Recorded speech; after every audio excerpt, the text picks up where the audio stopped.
Hello to my lovely OCD family community.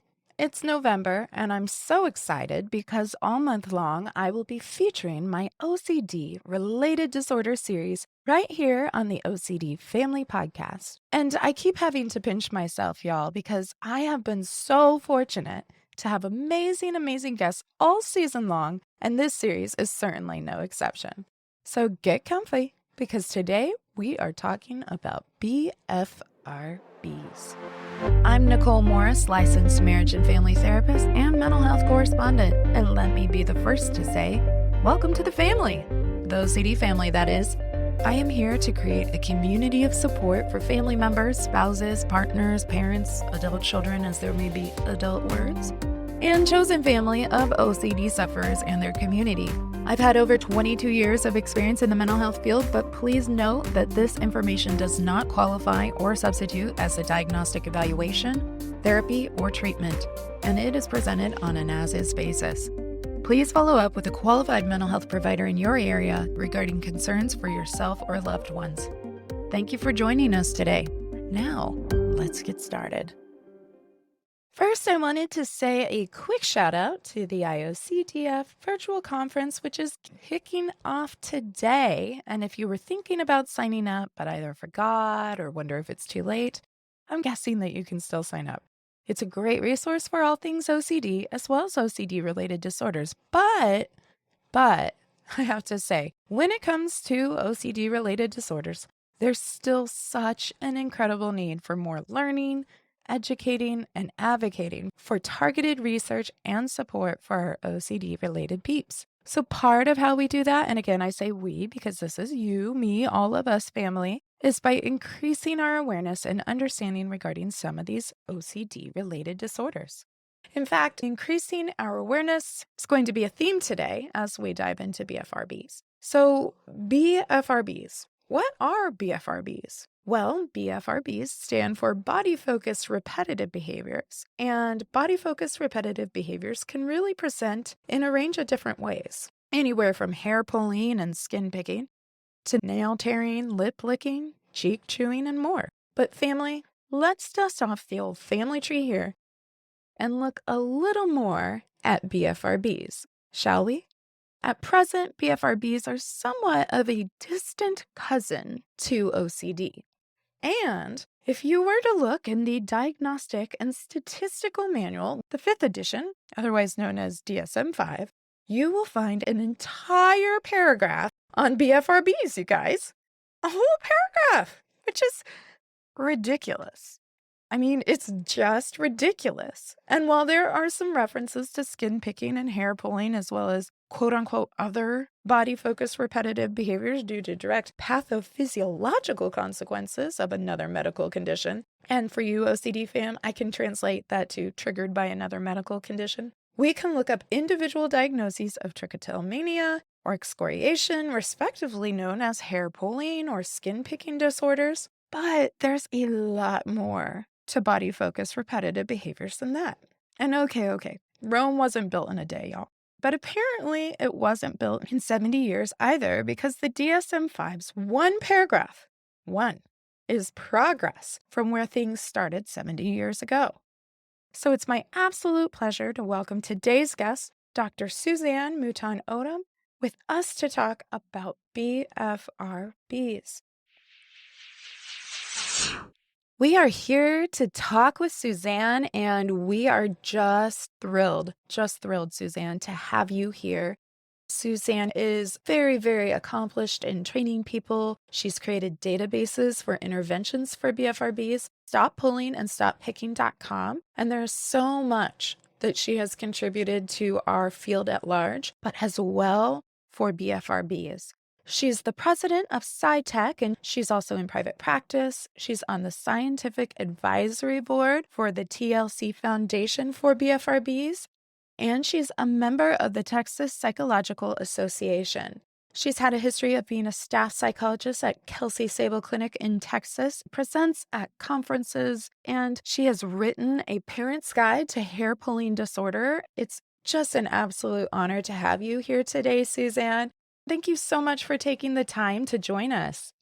Thank you so much for having me today. I'm delighted. Absolutely. And you have she's got a beautiful view out her window. It looks like a beautiful day there in Houston. So I am excited to get started. So when we talk about body focused repetitive behaviors, what does that mean? And we're going to try and lay a foundation here for our OCD family to really understand what is inclusive under that umbrella of body focused repetitive behaviors. Sure. So body focused repetitive behaviors, or BFRBs, which we'll call them for ease of speaking today, are behaviors that, such as hair pulling, and that could be from the scalp hair, eyelashes, eyebrows, Hmm. arm hair, leg hair, facial hair, pubic hair, essentially any hair on the body. Hmm. Skin picking, which could be cuticle picking, acne excoriation, feet picking, nail biting, lip chewing, lip biting, lip picking, cheek chewing, tongue chewing, and a host of other behaviors that a person engages in that cause some harm to their body and they feel like they cannot stop. Hmm. And so it's related to OCD as more of a distant cousin, Hmm. not a brother or a sister. And they're kind of alike in some ways and kind of different in some ways. And I can talk a little bit about that if you want. They're now listed in the Diagnostic and Statistical Manual as an OCD and related disorders. Yeah, and I think it would be helpful to kind of talk about it because some of the similarities, as you know, there may be urges that compel you to act on a behavior, but really, within OCD, something that we've emphasized a lot is it's ego dystonic. It's very distressing to have the urge to engage in these compulsory behaviors or thoughts. And within the OCD related, we can kind of see that cousin relationship where we go, oh, yeah, there's definitely urges, there's definitely compulsions. But can we talk a little bit about how that is different? Because I think that would be helpful for the family here to understand. Absolutely. And you pointed out a really big difference. And again, I want to start by saying not everybody with a BFRB is exactly the same. Hmm. And that's why treatment is so fun and exciting and creative, because for every person that comes in the office, we have to figure out sort of how this behavior functions for them in their life. So when I say something, as soon as I say it, there's going to be somebody in the audience who says, but that's not me or that's not like me. So I wanted to kind of say that caveat because there's a lot of heterogeneity among people or between people with these disorders. Hmm. So, but in general, people that pull and pick skin and hair or hair and skin generally enjoy it on some level. Hmm. Okay. And when I say enjoy, that's kind of a generous word. For some people, it is pleasurable. It is soothing. It is gratifying. It is calming. It is like a best friend, someone said to me once. It's like, their comfort. Hmm. For some people, it's food. For some people, it's alcohol. For some people, it's hair pulling and skin picking.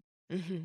And we think there's a big nervous system part to that, like a sensory nervous system piece. For some people, it is positive in more of a gratification. Like I picked that pimple and lots of stuff came out. So that can be a positive experience. Hmm.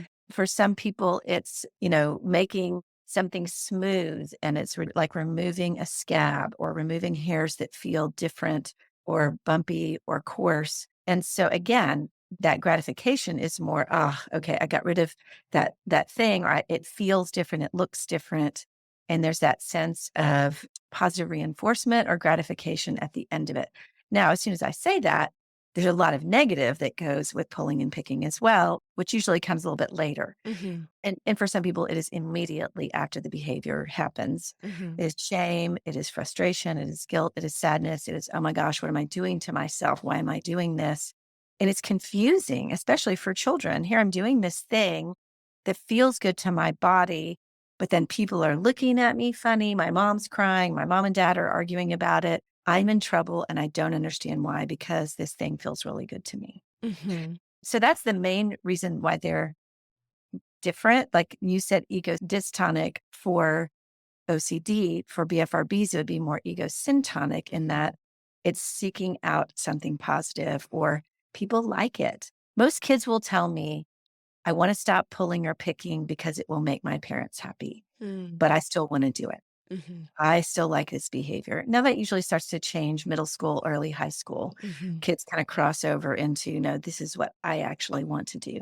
But oftentimes in childhood, kids are doing it, and that's okay. We just figure out a way to work around that Mhm. in treatment. And so that's certainly workable.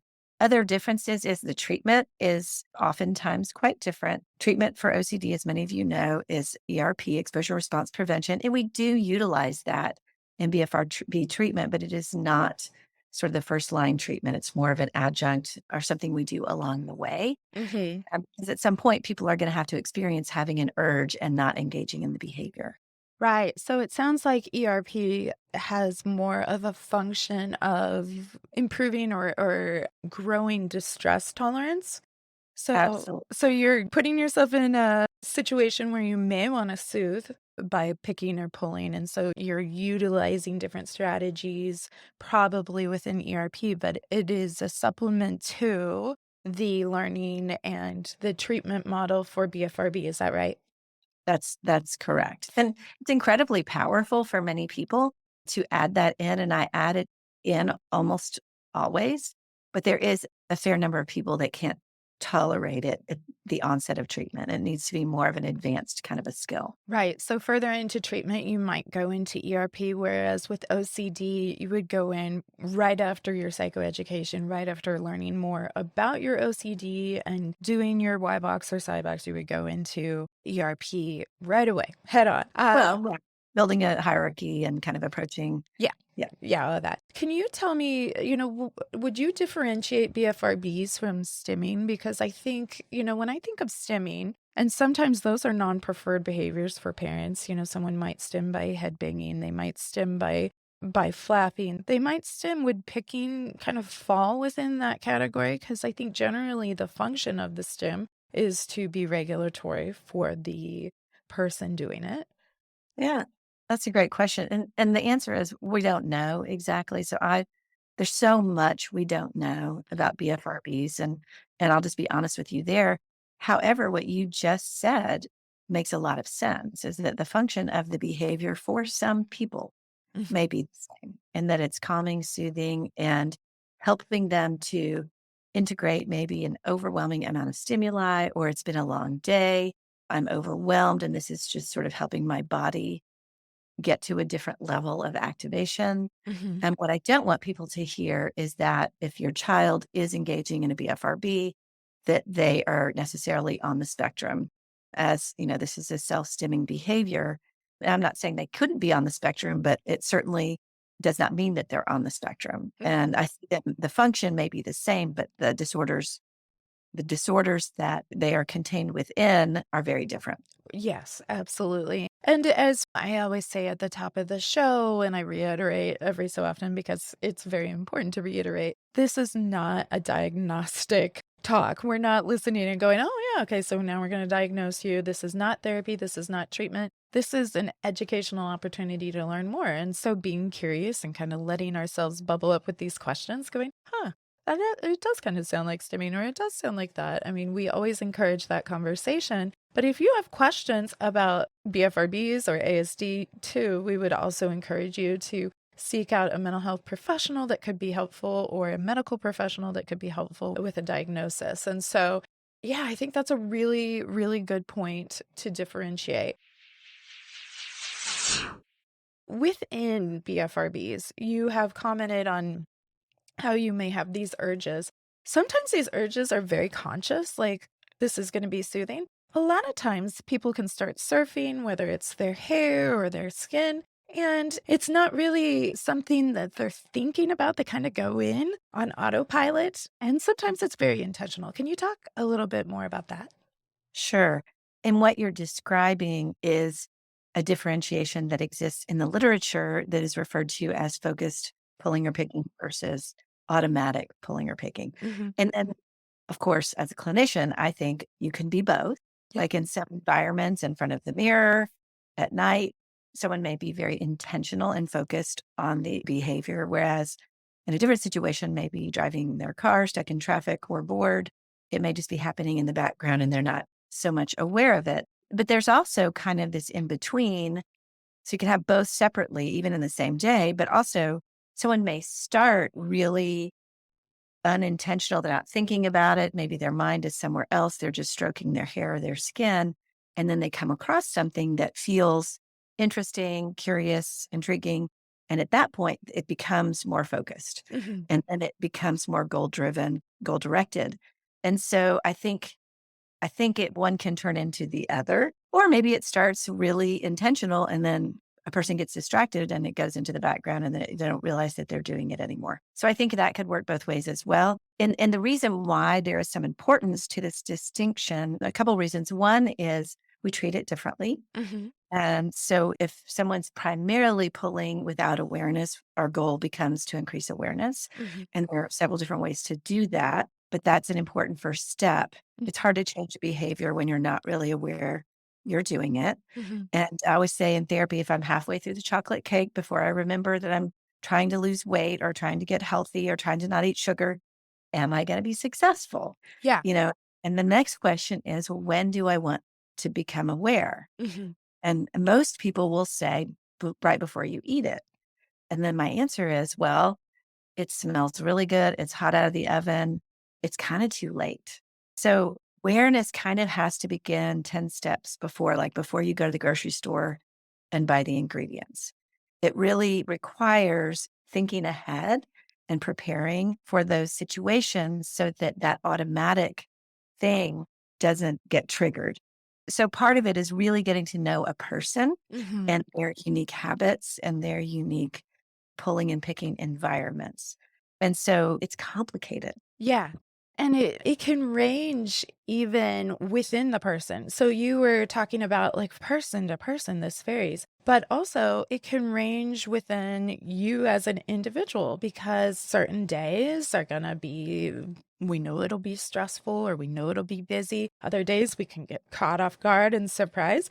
We could go months without engaging in something and we could find ourselves just in a storm of picking and pulling at other times. And so even looking at the variability there, and you talked about the sensory piece, which you also do a lot of great work on sensory dysregulation. And what we know about sensory is it accumulates, like snowballs throughout any given day. And so all those different pieces can contribute to different triggers, different mindfulness, different awareness, but learning about, in general, learning about kind of your way of processing through different things can be very, very helpful. So, in terms of for parents that might be going, okay, well, I know that when I was a kid, I would bite my nails or I'd chew on a pen cap. And so, what part of some of that's just normal, isn't it? Like, where should we go? Oh, is this going to be a thing that becomes a bigger thing? What part of this is quote unquote normal? We always have this quest for normalcy. And so, can you speak to that a little bit? Sure. And I think it really varies family to family, person to person. Hmm. And I see some families and their child has half the hair of their head missing. The family doesn't miss a beat and they're still, focusing on life and not so worried about it versus families that shut everything down and become very focused on that one dimension. And there's everything in between. So, yes, all children self regulate. Some suck their thumbs, some chew, both of my kids were like shirt chewers, the color of their shirt. Who knows? Maybe it's not a body focused behavior. It's definitely a repetitive behavior that, could be concerning somewhat. But the point is, kids do stuff and adults do stuff to Hmm. self regulate. We're all trying to stay in homeostasis, right?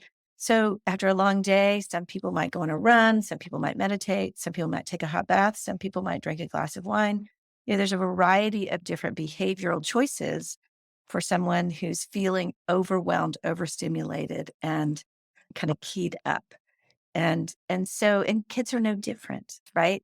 And so what we do is we look at like when is the behavior happening and what are the internal and external triggers for that behavior. Hmm. And the 5 areas that we look at to make this assessment is the model is called the SCAMP acronym: Hmm. sensory, cognitive, affective, motor, and place. And I can talk a little bit about each of those if you'd like, but we talked about the sensory, which is, the 5 senses, as well as the 3 internal senses. Cognitive is beliefs like Some people believe, I had a child the other day say, if I tug on the hair and it hurts, that means there's something wrong with the hair and it needs to go. Mm. And that sweet thing didn't realize that every single hair on her head probably was going to hurt if you tugged on it. Right. And so we had to have a conversation about challenging those thoughts. And it's supposed to hurt. It hurts for a reason. Mm-hmm. It hurts because that hair's supposed to stay in there. So changing beliefs about skin or hair. Mm-hmm. Affective is emotional. So if someone, the assumption is that people pull and pick because they are tense or stressed out.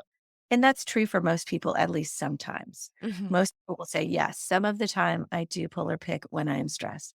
But as soon as they say that, they'll say, but I do it at other times too. Mm-hmm. When I'm bored or tired or falling asleep or when I'm excited or, Mm-hmm. taking a task. So the motor is what we talked about a minute ago, awareness. Uh-huh. And there are a lot of sort of automatic motor behaviors that we don't even realize we're doing. And so we try to understand premonitory motor behaviors. Mm-hmm. And also, what do you do with the hair and skin afterwards? Mm-hmm. And then the last of the P is the place. And where are you? What are you doing? Who's around? What time of day is it? Sort of all of the external environmental factors that are important, Yeah.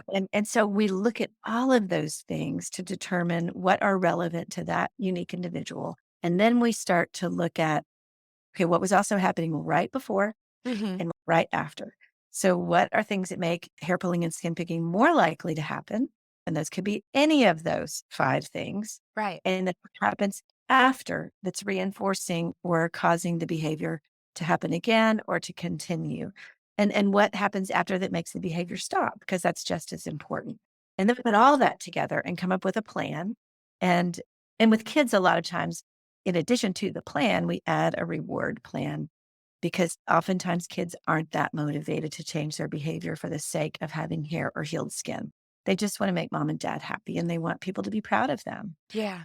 So adding in rewards like stickers for using your strategies really helps. Not when we never reward hair growth or skin healing.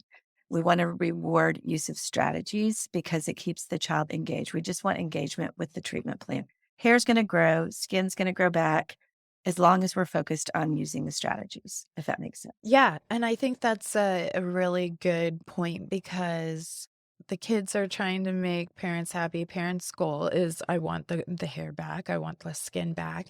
And then again, we're putting implicit pressure on something that isn't the main goal, because what we need to remember when it comes to BFRBs is often the behavior or the engagement in the BFRB itself is rewarding. So unlike with OCD, that's not rewarding, that's very distressing. There already is some kind of reward. So going, okay, I can work toward other rewards.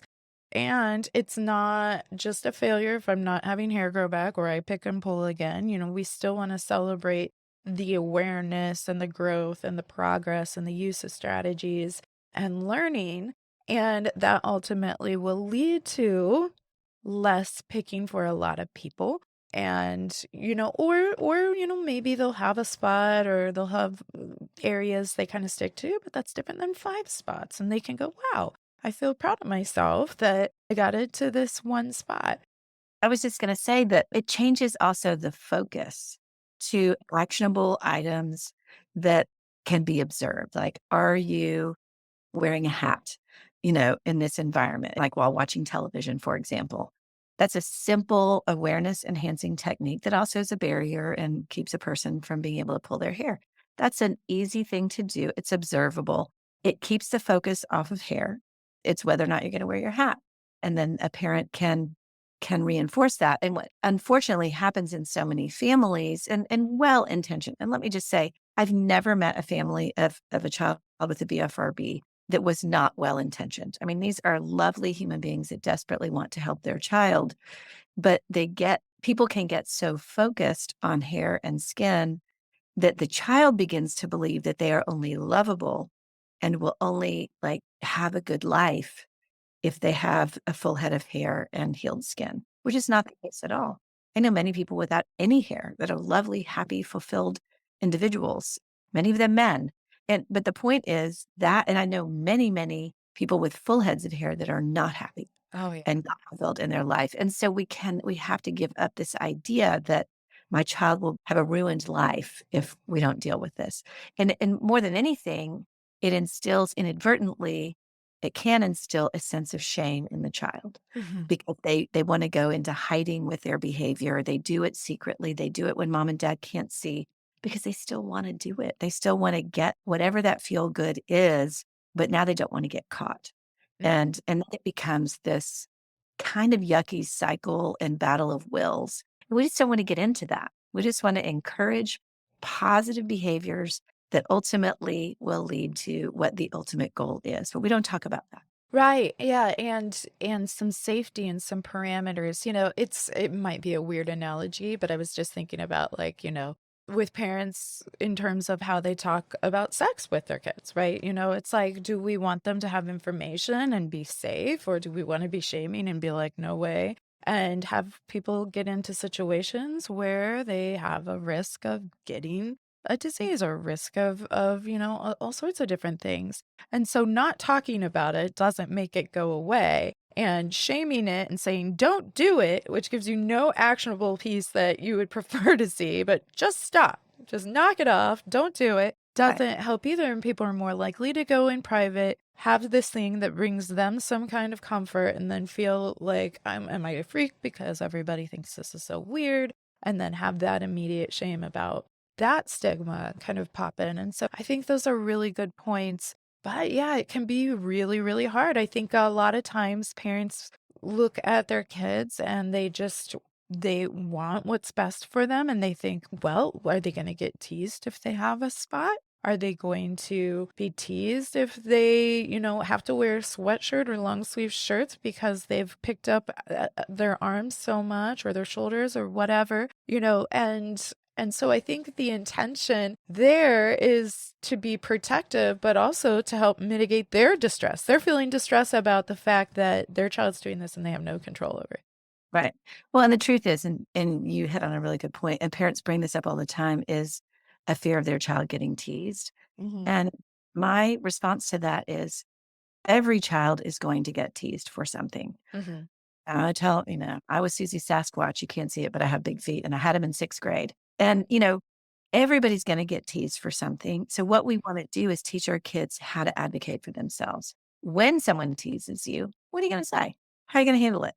And how to, stick up for themselves if they can, or garner support from friends, or go tell a teacher if they're truly being bullied, because those other children need to be reminded that that's not okay. And so, because teasing is unfortunately something that happens, whether we try to prevent it or not. And so focusing on that to prevent teasing, to me, is wasted effort because most kids are going to get teased anyway. And so if a child is not going to wear, chooses not to wear a wig and has a lot of missing hair or lots of scabs, we got to figure out how to respond to that, because kids might say something. And if they do, and we role play in the office, how could you respond to that? How did you respond to that? Or what will you say if somebody says this? And that actually empowers the child to deal with the situation, not to see that as like the worst thing that could ever happen and how can we avoid it? Yeah, I think that's an excellent point. And it's so important. And it's another distinction, I would say, between OCD and BFRBs at the surface, because we want to teach essentially safety behaviors of how we can get through this situation safely, whether you're picking or not, whether you're pulling or not. Within OCD, those safety behaviors become compulsions, and that's the thing that we want to reduce. And so it can be tricky because certainly BFRBs can overlap with OCD. And so if you are a parent working with a child where you're like, we're not going to do the safety behavior here with the OCD related thought, but here with the BFRB, we're going to learn how to safely manage that when we do engage, when we do go there. And, some of those awareness pieces where we can go, oh, if I do it, without even thinking about it when I'm binge watching on Netflix, then yeah, maybe I can wear a hat and that would, deter me from going to town, if that's not what I want to be getting into, if I'm working on a different goal here. But yeah, that can be tricky, especially when both are present, OCD and BFRBs. And for the parent, they're like, reduce safe behavior, but wait, what? It can get confusing. So can you speak to that piece a little bit? I think that the main accommodation that we see with BFRBs is changing parenting. And so parents will not allow the child to experience normal frustration because they are worried that they'll go engage with in their BFRB. And what that looks like is, the child needs a timeout and the parent doesn't send them to their room for a timeout. Well, what if they pull? Well, what if they pull? They might, and that needs to be on them. And make sure there are strategies in the room, but you can't ultimately control that. Right. And so I'll see parents not following through with consequences with their children. And that means their children are missing valuable parenting lessons, life lessons, information, and consequences to their actions. Mhm. And then the hair pulling becomes a manipulation for some kids. Oh, and they'll say, I'm going to go pull my hair if you do that. Mhm. And a parent should say, great, that's on you. Yeah. That's your choice. And to have the child own that. Because what we really don't want to see is hair pulling and skin picking to become the source of family conflict or giving the child power over the family and their decisions. We can't do this because Susie might pull her pick. No, let's help Susie in that situation to be empowered and to have everything that she needs, hopefully to manage it, but also not see as like a reason to not go, Right. to Yeah. whatever it is. Yeah, and that's a great point as well. A lot of times these kiddos, as you mentioned, may be, wanting to please the parents, and that's why they're engaging in treatment or trying to stop the behavior. And so, if they've earned a natural consequence, that's going to probably be hard for you and them because they're trying to do their best. But we're all human and we're going to make mistakes. And so, having that opportunity to learn the cause and effect of some of the choices they make, even if they choose to go in, that's ultimately their responsibility if they choose to go in and pick or pull. And I think that can be so hard because we're helping train and provide scaffolding for kids growing up.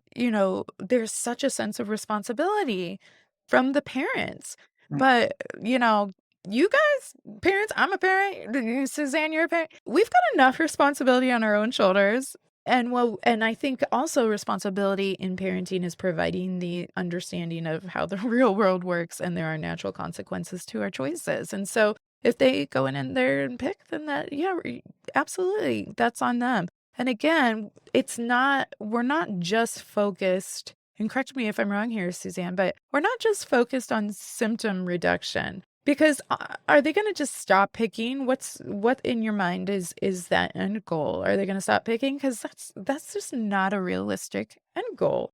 You're 100% right. And I really like to think about treatment. I use food analogies a lot Mhm. with parents.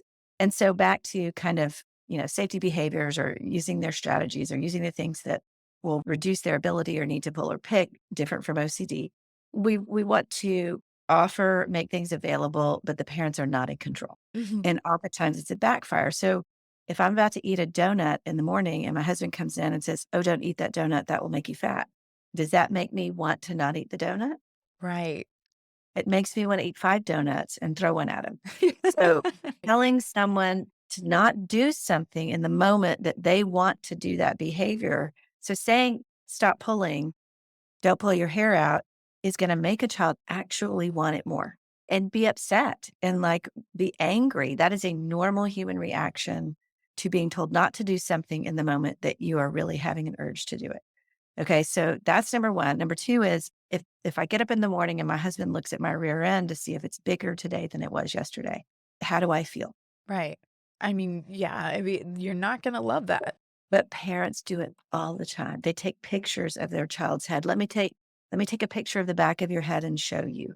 I've had parents that have like baby cams in their child's room. And if the child starts pulling or picking, they'll say, stop it, put your hand down. So it's like constant monitoring. It is shaming. And again, all well-intentioned parents. I'm not down on parents at all, but they're other way. Right. And those behaviors actually don't lead to successful outcomes. And so we try to steer parents toward things that are positive, that are actionable, but to offer a strategy. Yeah, I don't know. If he offered me the apple instead of the donut and said, why don't you have one of these? Might be better, still might make me angry, and I still might want the donut, right? So, but at least there's another option. But if all I had in the house were fruits and good choices, it would make it a whole lot easier to not choose the donut. So it's really about providing an array of positive, proactive things and ideas and strategies and interventions that are helpful and supporting the child with that. And then ultimately it's their choice whether they engage or not. So we can add in a reward chart to help them engage. But even then, sometimes people aren't ready. Right. The biggest mistakes therapists make, and I think there's all different kinds of arguments about what treatment is the best. Most of the treatments miss the key ingredient, which is preparation and preparing the person for what treatment's going to be like. Well, it's like starting with OCD. If the first session you were like, you learn with it and you just start, boom, doing, exposures without understanding why we're doing this. You need to explain the rationale. You need to get buy-in. You need to understand this is going to be hard. And that's with OCD, that's the goal, is to make people uncomfortable. And with BFRBs, it's really helping them to engage. It's undoing shame. It's feeling, normal. These are normal human behaviors that have kind of gotten engaged in too much to the point where it's like a primary coping strategy. And so I think the biggest mistake people make is they focus too much on, let's stop this, change this behavior right now. The person, whether it's an adult, an adolescent, or a child, is frustrated. They're not ready to change. Therapist gets frustrated. Parents are frustrated. Everybody's upset. And a lot of times it's just a person that's not ready. Right. They're not ready. And that's okay. Right. Okay. And I think that also goes to, what ultimately is your goal? Because we referenced earlier, some of the goal for the parents was like, I don't want you to pick over. Well, it's not realistic, sister. So, go ahead and start preparing for your distress now, because that's just not going to happen. Right. And there is something to be said about, as adults, we get to choose whether we want to go get a bottle of wine, whether we want to, cancel a plan, whether we want to chew on ice or eat some Haagen-Dazs or whatever it is. We get some choice in that. And for some reason, the kids are supposed to just not have something.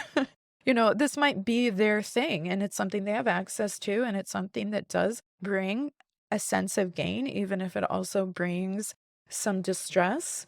And things can be both, right? Like, if I were to eat, if I were to go grab some Ben and Jerry's and eat some, I might be like, that's delicious and I love it and I enjoy it. If I eat the whole pint, then I'm going to be like, well, now I feel like shit because I did that. And if you do it every day, 3 times a day, Right. there could be a problem after a few months. And then you've kind of gotten yourself into a situation. It's become a habit. Your body now craves it because all of the bacteria in your microbiome want that Haagen-Dazs 3 times a day. And now you're having physical urges for it. And so you have literally created this thing that's going to be doable to undo, but difficult. Right. And so, and you're right. I truly believe most things that feel really, really good in life, if done to excess, are probably not good for us. Right.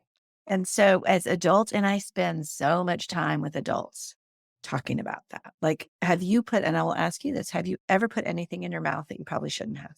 Absolutely.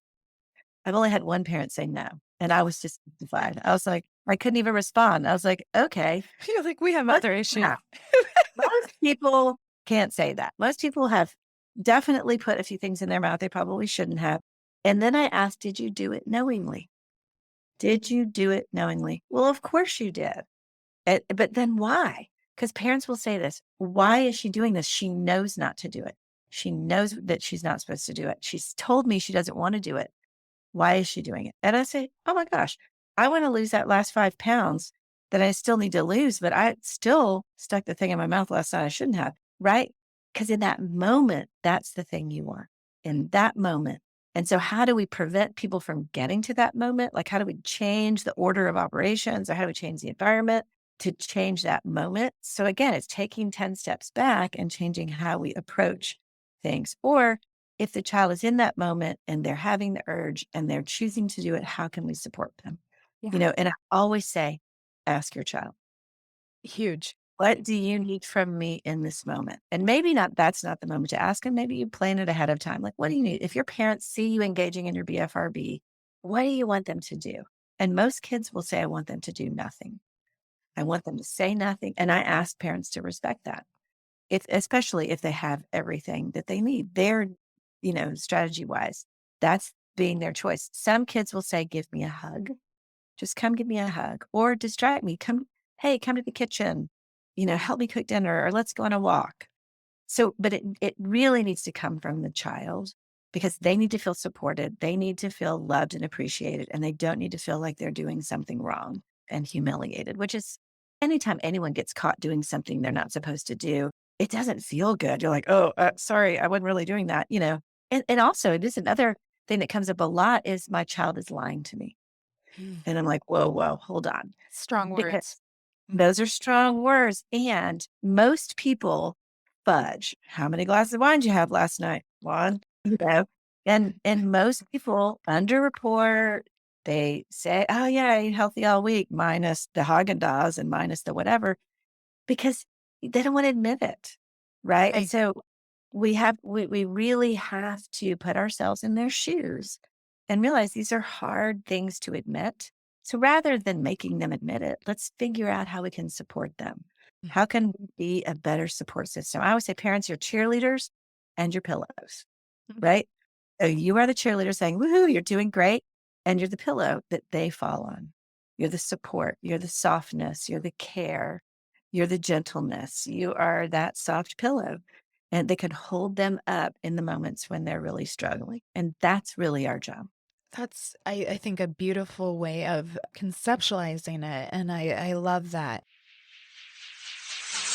What about the situation, which we come into as parents often, and maybe you're co-parenting, or maybe a lot of people, whether you're separated or not, whether you guys are living together or not, you guys may not agree eye to eye on strategies for dealing with discipline, dealing with childhood problems. And I hesitate to say discipline in association with this, because I feel like it's not that we want to discipline the behavior, but in terms of setting some parenting parameters. And so maybe you are all in on being the soft pillow, but your partner or your co-parent is like a hard floor, is asphalt.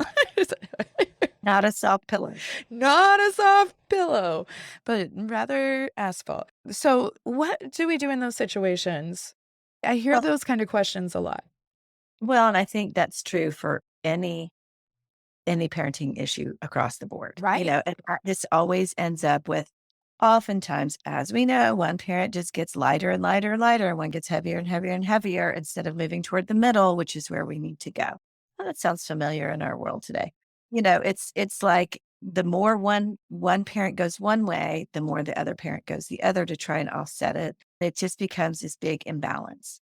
And so this is what we do in therapy all the time, which is help parents see the greater goal and come together on that. We want the same thing. And how can we get together on how we're going to get there and what we can do? This is why therapy is super helpful, like talking to a professional that can explain why this is the course of action. One parent can be more in charge of dealing with that issue. That's just, oh, I'm the parent that helps with that. I really recommend parents staying out of the BFRB help if the child's in therapy. I always say, let me be the police and y'all be parents. You Yeah. just be good parents and I'll be the police. And I will be the one asking questions. And I may ask you guys to do some things like keep your mouth shut and buy some things that we need and maybe give some reminders and maybe set some things up in the house. But as far as going around and directing behavior, it's a terrible idea, And it creates that I don't want to do that because you're telling me to do it. And oftentimes when you get parents to be quiet, it changes the whole dynamic. The child runs in and says, I made it A on my math test, and they're missing both eyebrows. You miss the opportunity to have that joy and that celebration when you just go, my God, what happened to your eyebrows? Which is what happens. You've Right. completely missed the opportunity to celebrate the A on the math test. I see it happening all the time. And the child's devastated. And the parent just goes right to, oh my God, look what happened. And so I teach parents, you have to focus on, you got to look past that. Later, you can circle back if you need to. Well, tell me about the eyebrows. What's going on there? Did that happen during the math? Was it another thing? Can we talk about it? And to try and understand that a little bit better. And okay, so, and then we're problem solving. So what did you use? What did you not use? What broke down? Oh, you forgot your strategies. Okay, so how can we figure that out? That is a better conversation than, now I'm emotionally dysregulated. I look mad. So kids see fear is anger, right? They look at us and they see we're angry at them when we're really scared, Right. and this is what happens. And so a lot of the work I do, and the book you mentioned earlier, A Parent Guide to Hair Pulling Disorder, the reason we wrote that book is because we felt like we were saying the same things over and over and over. It's like, we got to get this out so that the parents understand their job is not to prevent their child from pulling or picking. It's to help support them. And with the help of a therapist, hopefully, or, a self-guided sort of thing with the help of a book. And there's another great book, The Hair Pulling Habit in You, by my co-author, Ruth Gollum and Sherry Vavracek, that's for kids and teens. Great. That's sort of a workbook that's super helpful, as well built. It's based on the same intervention model. And then it keeps parents very focused on engagement rather than being the police. I love that.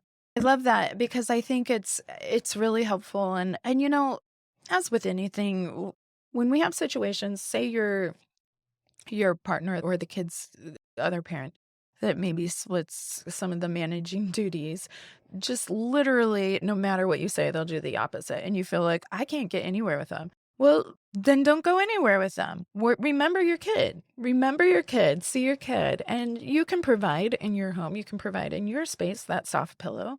And you can talk and you can plan ahead. And so there's a lot of planning ahead for the person suffering in their own ways from the BFRB, but also for you as the parent planning ahead. How am I going to respond when I come in and I see them picking? How am I going to do that? I already talked with them. We've had an inventory of this. And so they told me if they need something from me, they'll let me know. So then go about it. And if you were going to go get them and say, hey, it's time to do the dishes, were you going to say, hey, we're leaving for the game at 6? Then say that. Live your life. Let yourself live your life. Let yourself feel permission to not have to have this huge responsibility over whether they pick or pull. They're going to pick or pull. And so having that, and each person is going to be different. And again, depending on what's happening on the day or what's happening hormonally for them or whatnot, they might just be like, I don't want any of that today. Okay.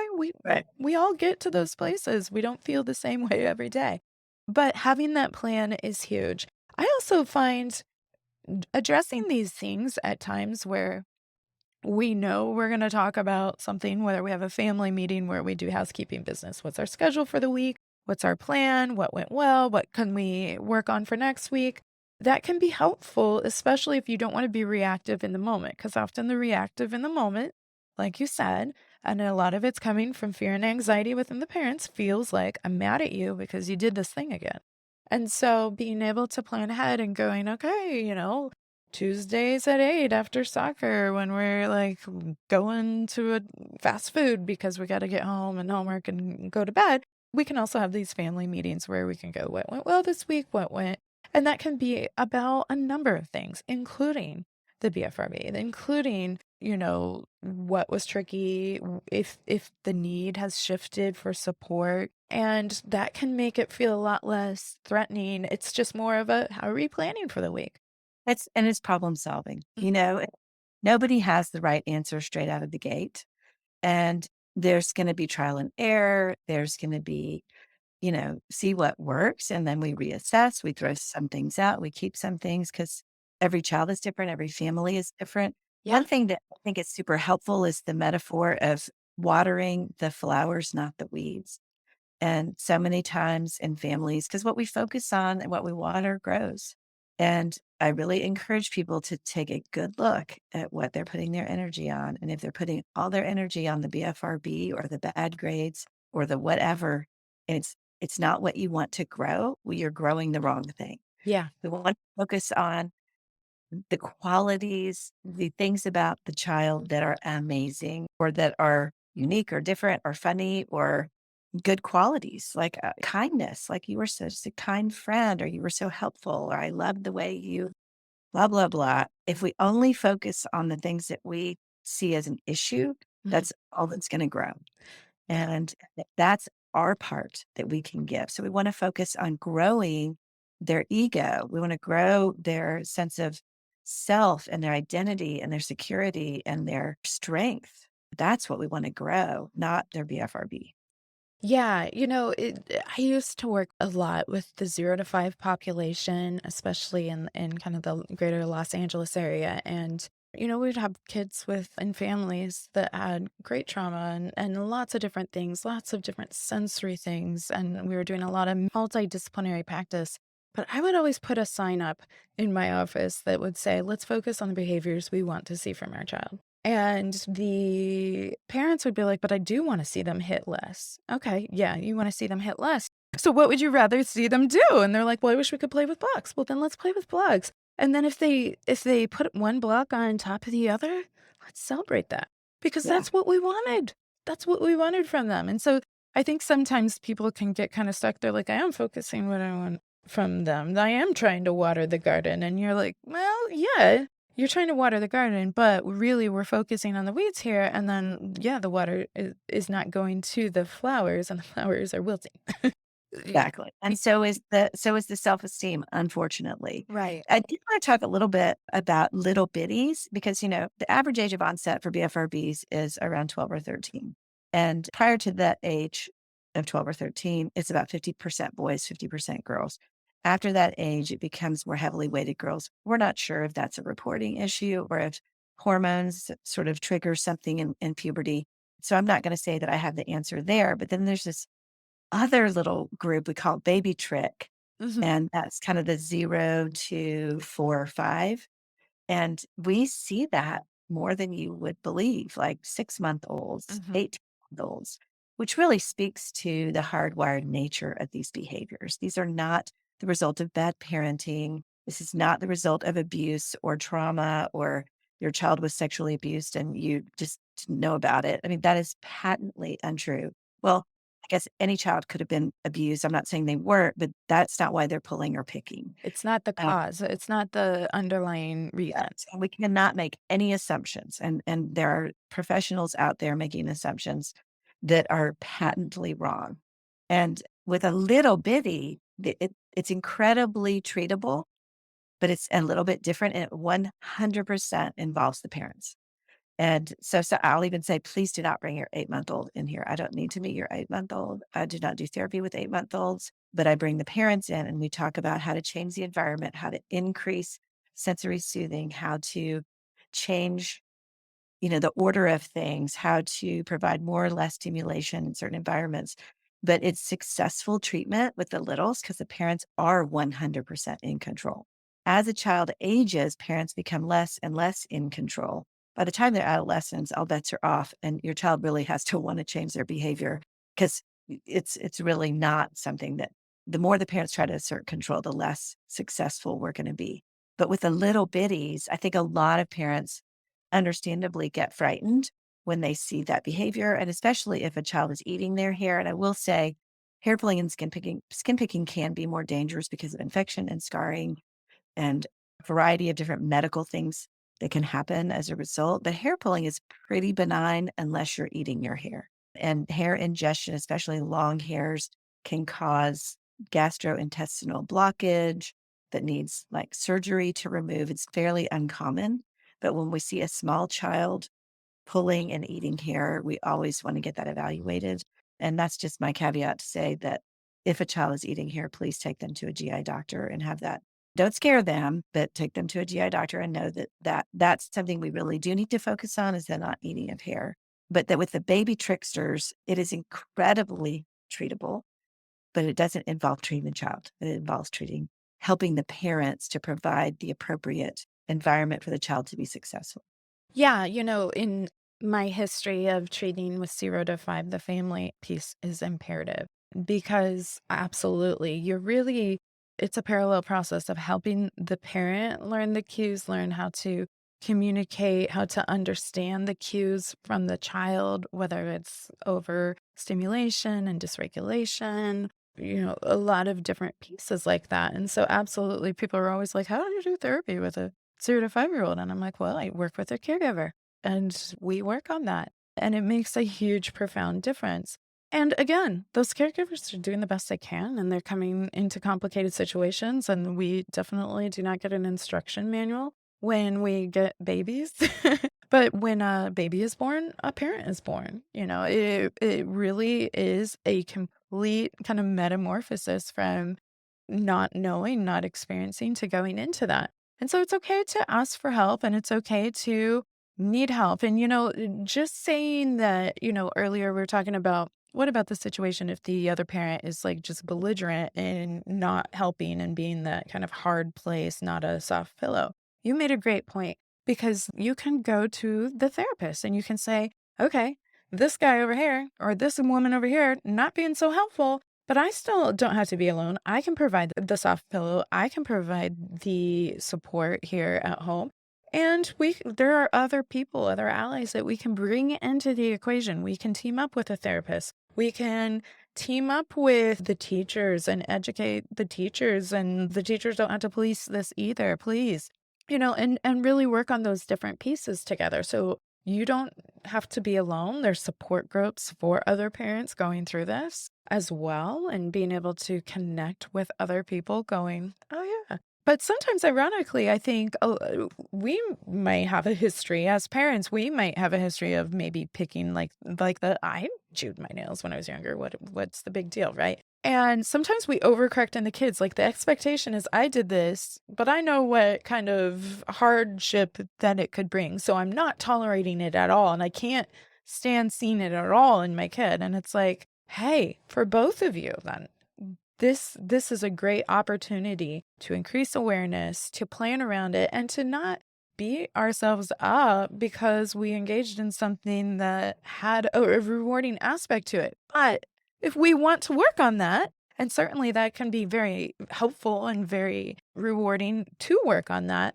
then what are some tips and strategies that we can engage in? And so it's never too late, even if you're a parent and you're recognizing, yeah, well, I was such a bad cuticle picker or whatever it is, nail ripper. It's never too late. There's hope for you too. But sometimes the parents get really triggered seeing the kids do it. And they're like, no, you're not going to do this. See, I started this when I was young, and so I can't help it, but you're not going to do this. I'm going to make sure that you don't do this. That's not going to help. It's probably just do it in secret and feel more shame about it and perpetuate the cycle. Well, and that it speaks to parenting in general, and we parent oftentimes how we wish we had been parented. Mm-hmm. And sometimes we overcompensate and we get triggered, and, life is complicated. Mm-hmm. It's not so easy, but I think the more we can try to relate to our kids and the more we can try to be empathic and compassionate and try to put ourselves in their shoes, whether it's for a BFRB or whatever it may be. And also remember, as you said, remember our own childhoods and how it feels to be a kid. And you want your parents to be proud of you, and you remember what it felt like when someone said something to you that was unintentionally hurtful. Right. And kids are, they're little sponges. They like to absorb everything and take it in. And so we have to be careful. And if we do mess up, and I've had parents in my office crying, I've done everything wrong. I said, yes, we all have. And you can say you're sorry and then do it differently. I've made mistakes. I thought this was the right way to handle it. Now I'm understanding this is not. We're going to do it differently now. And also bring the child in as sort of a consultant, that they can really be the boss of them.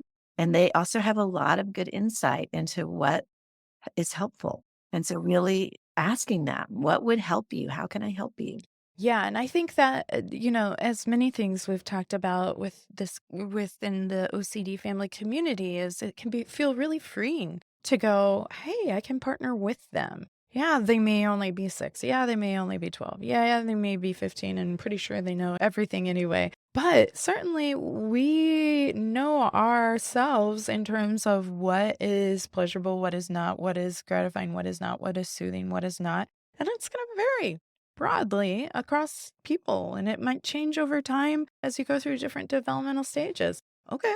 So you don't have to know it all. How freeing to be able to go, you know what, we can figure this out together. And what a great model, too, for the kid to go, I can step back and go, okay, well, that didn't work so well. Oops, sorry. Let's see what we can do Right. with it. How can we learn from it? It doesn't have to be this shame thing. It can be a pivot of a, oh, it's a maze and we went the wrong way. So let's try this way. Because we're human. Yeah. The other thing I would add is, because these are behaviors shrouded in shame, meeting other people is so incredibly powerful. And I imagine it's similar with OCD. I think that it is, but OCD is now like popular media. People say, oh, I have OCD, inappropriately so, Oh, yeah. when they clearly do not have OCD. Nobody says, oh, I have a BFRB for fun. Oh, it's my I'm so BFRB. Nobody says that. Right. Nobody talks about it. Even, famous actors and actresses that have come out and said, yes, I do these things, won't admit it, won't talk about it. There's still so much hesitancy in the world to talk about these things. So meeting other people, and I'm vice chair of the scientific advisory board for the TLC Foundation for BFRBs, which is bfrb.org.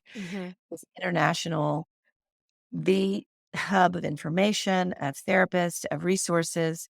It's an amazing organization focused on community support and help for people with BFRBs.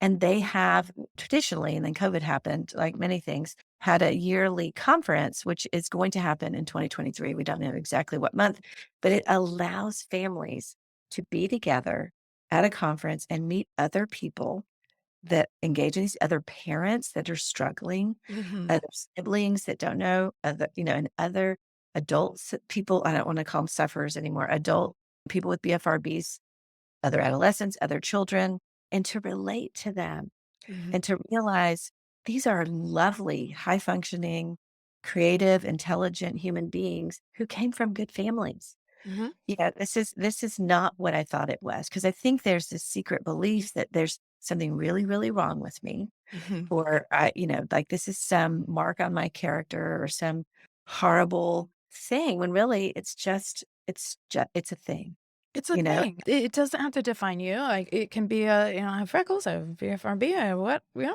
Okay. Right. But to talk about it openly, a lot of times people will take off their wigs or they won't, wear their coverings. It's not required. Many people leave them on. Doesn't matter. But to be in a group of like-minded people who get you, understand you, and are there to support you is incredibly powerful. So I highly recommend that for families or anybody struggling with these disorders. It's a huge community that is very welcoming.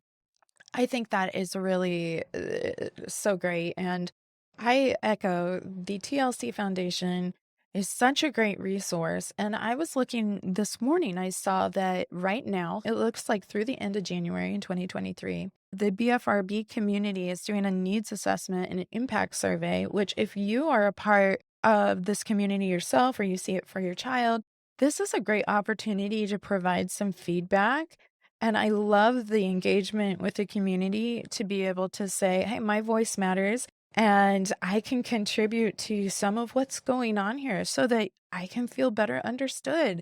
And so that's also a really great opportunity. It looks like it opened maybe a few weeks ago at this point, and it's going to be open through the end of January. So we've talked about research here on the podcast and the importance of that. And so that's an opportunity to echo your voice and your experience, but also you can find great connections, great experiences. I think it has a provider finder on TLC. Yeah, Yeah. it does.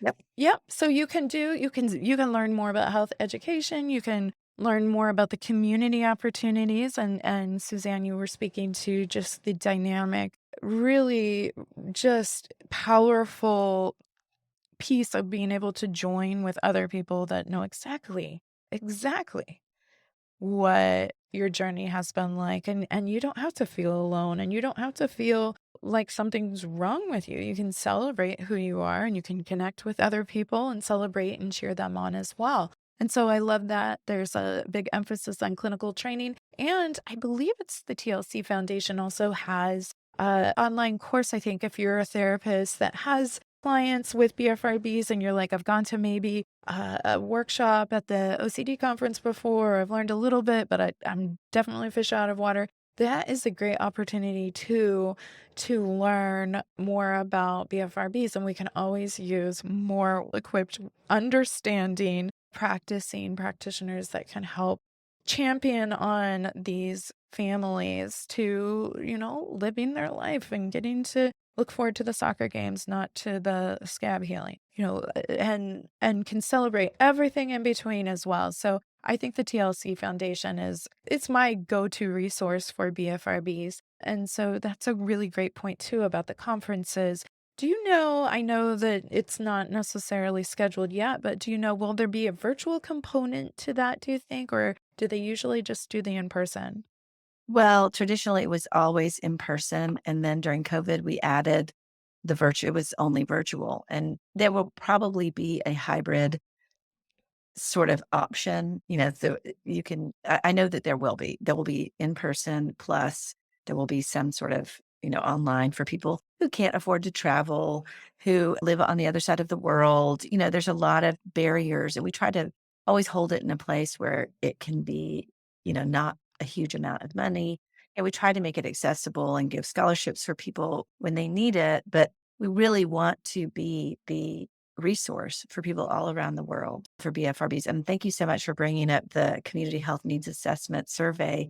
We're so super excited. It literally takes 5 minutes to fill out, and it asks about every single 5 to 10 minutes, I should say, every aspect of having a BFRB or being a family member of someone with a BFRB. And we're trying to get 20,000 respondents. We may extend it past January. It may actually never close. We may just keep adding and adding it in real time. And so that remains to be seen, but we're trying to really understand the impact of these behaviors on people so that we can then go to Congress and ask for congressional money and say, we need to be taken seriously because these are real disorders and they really have an impact on people's lives. Mhm. And we need money to really understand the best avenues of treatment and brain mechanisms and neurobiology and everything that other disorders have figured out or are on the way to figuring out. Yeah, I think that's great. And so you might go, well, this is a policy issue that isn't going to be able to change unless the policy changes. Well, yeah, but you can be part of that policy change. Your voice matters. And not only are you not alone, but that voice can open the door for other people. And in a very easy, tangible way, of 5 to 10 minutes. I realize time is kind of an elusive thing, especially for parents sometimes. We're like, but you could even, while we're talking, you could pull up this survey and easily just fill it out. And your impact, your experience matters. It does. And so having that opportunity is also really cool. But then if you go and fill it out, you can see all the other amazing resources that are available and even find a provider that might be in your area or at least does telehealth in your state. Do you know, is a provider search available outside of the US? I haven't looked at the search lately. We just launched the new website end of September, beginning of October. And so I haven't played around with the therapist referral portal.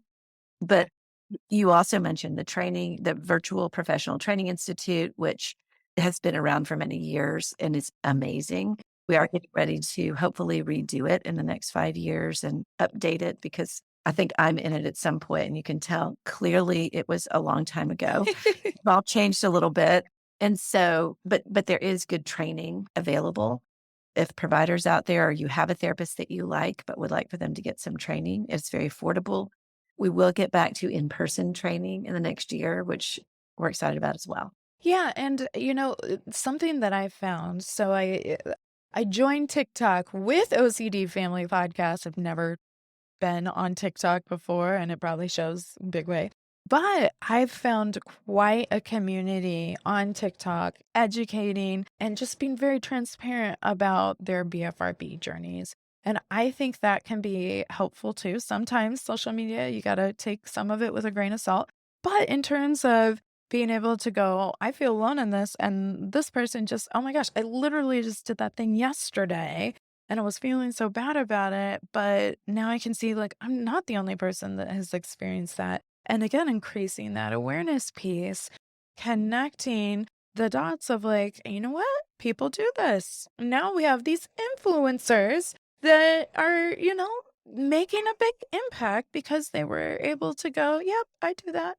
And it's an empowering thing to be able to reframe that BFRB from this, I've got to hide it, I'm the only one, I must be a freak, to no, like, this is Well, life.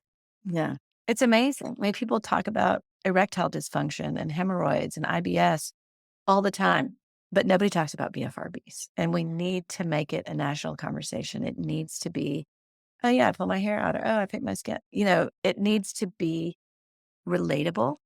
And what that does is it takes the stigma away, it takes the shame away, it helps people realize they're treatable. There's good treatment out there. And this is not uncommon. Right. Actually, probably way more common than OCD. Certainly more than Tourette. And you hear about tic disorders and Tourette, everybody knows what that is. Everybody knows what OCD is. A lot of people don't know what BFRBs are. So we're trying to change that. Yeah, and I think I saw, maybe it was on the TLC Foundation, a number that I was like, that's got to be underreported. It was like 2 out of 50 people or something was the stat, and I cannot recall where I spotted that, but and it may be hopefully an outdated stat. But I was going, that, I mean, like in my house alone, I've got like 4 BFRB and some in ranging kind of severities, whatnot. I have many, many clients that come in and don't even realize that's a thing at all. And oh yeah, I skin pick. I get really bad with my nails sometimes. Like I can't take off my socks, or I'll just go to town on my feet, and I don't even think about it. Right. And Well, there's a difference between subclinical right, and clinical. And what you're describing, I think it is a much larger number, maybe even up to 15, 20% of people have engaged in non-clinical hair pulling, skin picking kinds of things. I don't think there's a single human on this earth that can say they've never pulled a hair out or picked some. And I always say in therapy, if I had a big old white head at the end of my nose, it's going to be dealt with. Right. I mean, and some things for the sake of hygiene, but that is not a BFRB. BFRBs are when you cross over into I'm spending so much time, or the outcomes are interfering in my life to the point where it's causing a problem. We're trying to figure out with this survey, and we know, but we need it established with data, what the outcomes are. We need everybody to have a voice and to speak up and say, yes, it does this and this. And I spent this much money and my education and whatever it is that impacted. And we assess all of that in the survey. And then there's also a place where you can add your own impact if there's more that we didn't ask, because we really want to know. Because when we know and we have the data to support that, then we can go for the big money to really put this on the map. yeah, and I think you make a great point, because I think sometimes parents go, okay, at what point is this normalized subclinical, and at what point does this go into kind of the clinical? I should find a therapist, whatnot. And I think, as for anything, when we're OCD, anything, we can evidence different behaviors. But when it starts to get to the point where it interferes with functioning, I'm late to work, I could lose my job if I'm late one more time, but there's a urge of, a ritual maybe of being in the car or being in front of the mirror. Is it causing a lot of distress? You mentioned sometimes parents will say the kid is lying to me and they're hiding from me. Okay, so this is causing some distress because they feel like I can't do this. I'm not good enough if I'm doing this. That's a great time to go, that might be impacting their functioning, whether it's home or socially. Are they a great basketball player, but they can't try out for the team because they feel like I can't wear shorts, so my legs are, just covered with different spots and scabs. Then it's interfering with your ability to live to your values, to engage in your life. And that's a great time to go, yeah, I think maybe I should look into this. Maybe we need a therapist involved. And some people will have episodes where they have flare-ups and they can really go in and they can go a while without having a big significant flare-up. And so there might even be times, mental health kind of gets this interesting rap where it's like, if you do go into therapy, and then you should be able to finish it and be done. But, we go to our general practitioners, like, I got a flu here. I need to test for COVID. I need to do whatever. I need to go back when this thing happens, therapy can be very similar. You can say, okay, we're to a point where it's really distressing in the sense of how it's impacting my overall functioning. It still has its gains. I don't want to never pick again. But at the same time, it's really distressing right now. And then there's going to be periods where you might go, you know what? I think I have a really good handle on this, and I feel empowered, and I feel like, I can fly my own plane here. And so that can ebb and flow. There's no wrong answer. Well, it's like any behavior. You just described my diet. That's great for a while. And it's like, I don't know what happened. Things are off, the wheels have come off, and Yeah. then I have to put them back on again, and it's just, we're human, right? This is life. And behavior change is complicated. In some ways, we know what to do, what works, and we do. We have research to support it. We do evidence-based treatment, but we also know it's complicated. It's complicated by environmental factors, time of year. It's the holidays. It's summer vacation. It's start of school, finals, applying to college, going to college. Everything is constantly changing in a person's life. And there are some predictable times when we know BFRBs may get harder. And there are predictable times where we know they might get easier. And those things also differ person to person. Right. And so it's, again, I can't emphasize enough, if you go to a therapist or you take your child to a therapist, make sure that they are not doing just a cookbook approach. This is doing do the same thing with every person, because each person with a BFRB is different, and the therapist needs to go in and learn about your child and their specific habits. Or it's not, I mean, they can just teach them some skills, which is great. Some may apply, some may not apply. But the treatment of choice is really tailored to the individual. And what we find clinically is most helpful. Yeah, we do this in OCD. We do this in a lot of different things. And we want to look at, we want to analyze what is the functional behavior of when they're engaging in this activity or not. And that is just going to fluctuate wildly amongst people and even within the person. I love too that you speak to the environmental factors. There are so many environmental factors. Obviously, we are still kind of floating out of our COVID period. We have multiple, you don't have to just be in the US. There's multiple political situations. There's war. There's all sorts of different contributing environmental factors that are going to impact us. They impact physical health, they impact mental health. And so really just going, well, that's okay. It feels like I need to hide this, but I don't need to. I can contribute, and I'm not a freak. I'm not all these things that maybe I can worry that I am. You're good enough just as you are, and you're not alone. And so there's a lot of hope, and there's a lot of help available even when things get really rough, especially when things get really rough. And it could be the environmental factor of my grandma passed away, or my dog died, or my boyfriend broke up with me, or my girlfriend moved away. I mean, it doesn't even have to be a world war. It can Right. be school ended. I had finals, and then we went into summer, which is fun and I love it, but there's a lot of downtime and I'm watching a lot of TV and I have zero sensory input. That alone, can be a hard time for people. Or sometimes summertime is really easy for people. And so again, it goes back to really investigating and understanding all of these things for an individual and then coming up with the best treatment plan as a result.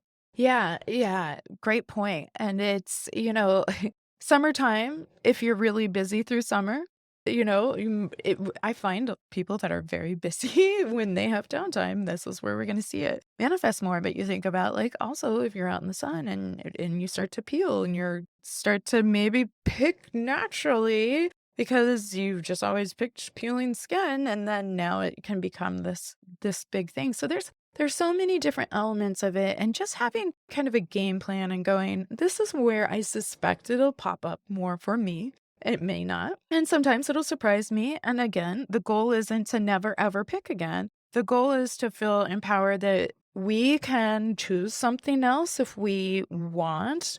Sometimes we're going to pick and we're going to say, yep, that's the hill I chose to climb on that. But we can still live our life. And it becomes not about I'm picking and I have to hide this. It becomes about I want to, go to college. I want to have a family and I can't wait to meet my baby or whatever. It can be so many different things. And so it's very freeing to be able to say, this doesn't define me. It's part of me. And it's just like any other part of me. I might trim my hair every so often because split ends will make it harder. I might watch what I eat sometimes and exercise. Other times I might not. I might pick and I might not.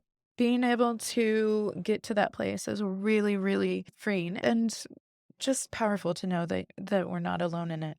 Also, Suzanne's book, the hair pulling book, would be an excellent resource. And again, the TLC Foundation, I would always point to that.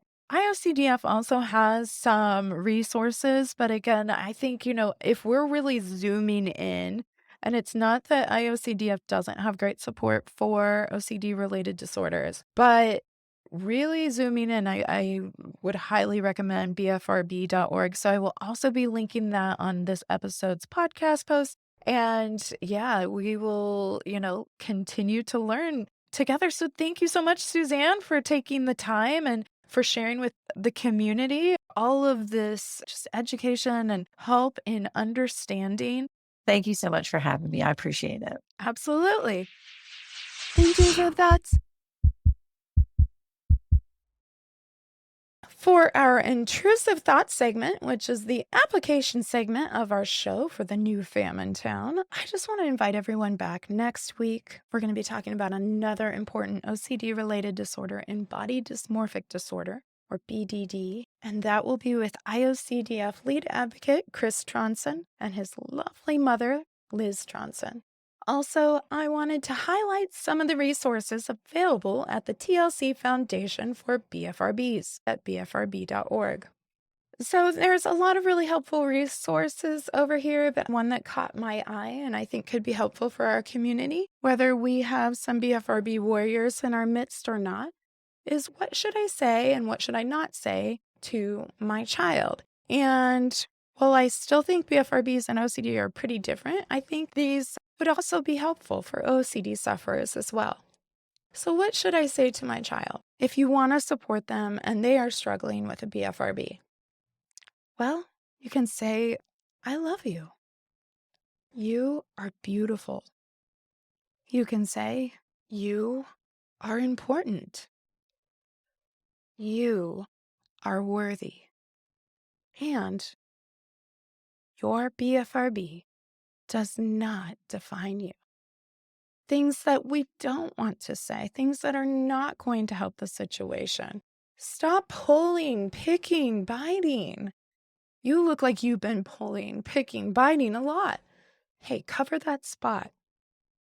And please, do not tell other people about your child's BFRB without their permission. And this one can be hard. It can happen before you think about it sometimes, but really try to become aware so that you're not scolding, shaming, or punishing your child for their BFRB. Your child's BFRB is not something that they can control, and it's not their fault, and it's not your fault, and it's not self-harm. Also, BFRBs are not caused by trauma. Can they co-occur with trauma? Sure, but it is not a causal relationship. This is not their fault. It's not your fault. So remember, you can check that out at bfrb.org, and we can get back to focusing on the soccer games and the math tests and the memory-making moments. We can be a family. And that sounds pretty great to me. The conversations start here and around your family table and at bfrb.org and at conferences where we can hug and love and cheer each other on. It starts with the community health needs assessment and us, all of us, using our voice, because we're better together, family. We're better together. And so, as we leave today, I'll remind you, my OCD family, you are beautiful. You are important. You are worthy. your BFRB or OCD, it doesn't define you. And we'll see you next week. Thank you for joining me and our OCD family community. If you enjoyed what you heard today, please like and subscribe to the OCD Family Podcast wherever you enjoy your podcasts. Did you find this content helpful? Please consider leaving a review. The more people that know they're not alone, the better. For more information regarding today's podcast, please visit OCDFamilyPodcast.com and remember to join the email list while you're there. It will provide you with the most up-to-date information, resources, and the down low on the family chatter. Oh yeah, nothing says family like BFRBs being a tease. That's right, I went there. And you can too at OCDFamilyPodcast.com.